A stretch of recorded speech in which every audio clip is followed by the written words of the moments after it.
Ding dong, they just think they are. Another little wannabe gangster trying to play hard.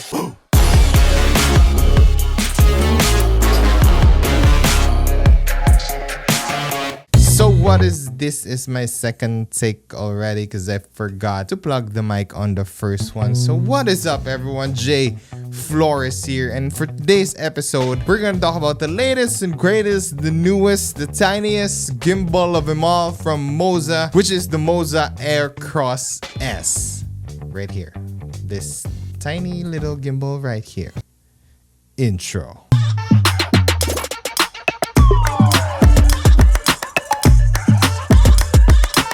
So before we proceed, if you are into product reviews, cinematic videos, cinematic vlogs, anything related under photo and video under the sun, never forget to subscribe. So before we proceed, just a quick disclaimer, Moza did send this for me to review and unbox and share my thoughts to you guys today, the launch date of this product right here. But they did not tell me what to do, or they did not tell me or see or get the chance to see this video before publishing. So all of my opinions are based on me and they are honest. First things first, this is just priced at $259. A tiny body with infinite creativity. Let's proceed to the unboxing. So of course, you'll see what's inside the box. This is gonna be quick. I'm just gonna roll a beer right here and some voiceover. Since the gimbal is cute and tiny, so is the box. And as you can see, we're gonna open it. We're gonna see the bag first, which is very interesting.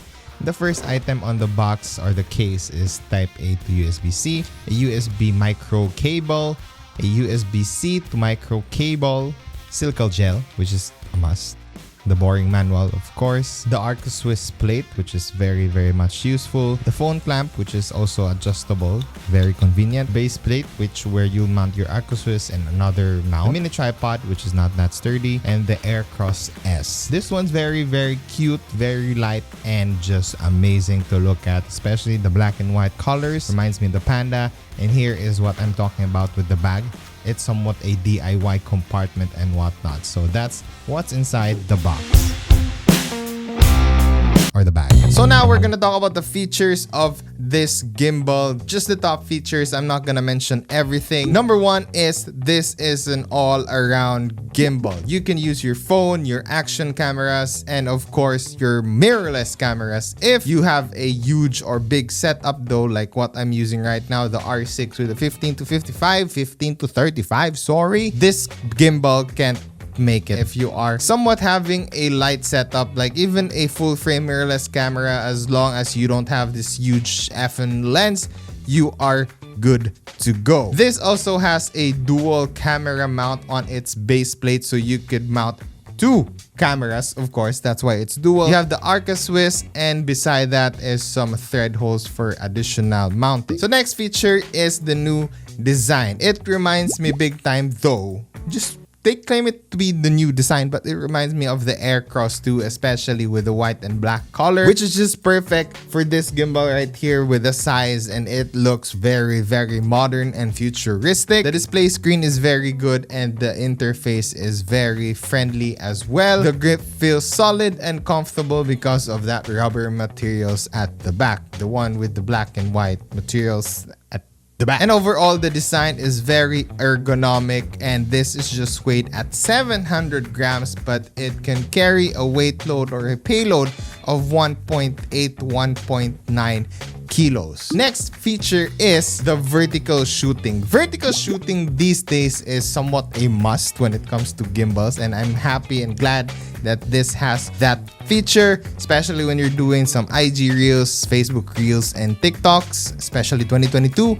It was all, or it transitioned into vertical shoot. Next feature is the easy switch system, because this gimbal right here supports again an Arca Swiss plate, which is very somewhat the uniform mounting plates of all tripods right now, so you could easily switch it from your gimbal to your tripod, which is again supposedly or should be compatible with Arca Swiss plates like my Leo Photo and some other slipods which I do not have, but I hope Moza will provide for me one soon. And last feature that caught me was, or is, the bag that it comes along with. This is somewhat a mole bag, which you could customize DIY since they provided some compartments and it is just attached via Velcro. So you're not limited to using this bag with your gimbal only, but you could use it with your drones, your action cameras, and even your cameras. But the material of the bag itself though is not that solid, but knowing that you could do some DIYs and compartments and whatnot, that is very, very useful by itself. So the next thing we're gonna do is we're gonna step outside and then I'm gonna test out the stability test of the gimbal, but I was just using my iPhone 11 Pro because this camera does not work, and the R6 with the 1535 would not fit or balance with the Aircross S. So I'm just gonna roll a B-roll and some labels over here and enjoy.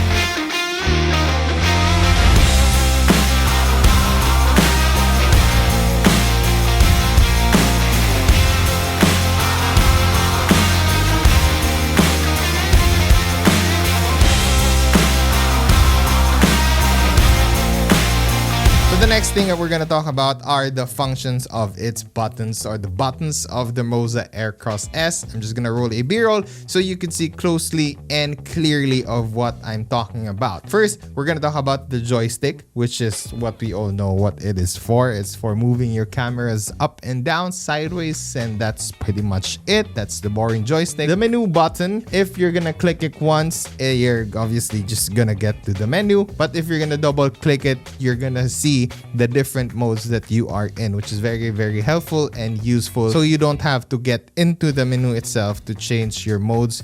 Double click that for FPV, another double click for pan tilt or pan follow or tilt follow or just all lock and everything. Yeah. And now we're going to talk about the trigger button, which is under your record button. Double press to recenter, which is very useful again if you're coming from a not center camera. Single press is for AF, which is not supported yet on all cameras. You can see all the supported cameras on their website. Triple press for selfie mode, which is very convenient if you're trying to do cinematic videos and instantly you just want to vlog. So just triple press that and you will go into selfie mode. Hold for follow mode and triple press and hold for all lock mode. Next is the power button. Of course, this is turn on and turn off your gimbal when you long press, but if you want to click it quickly, that brings your gimbals to sleep or awake. So those are the function or the button functions, or the buttons functions of the Moza Aircross S. And now we're gonna talk about my thoughts of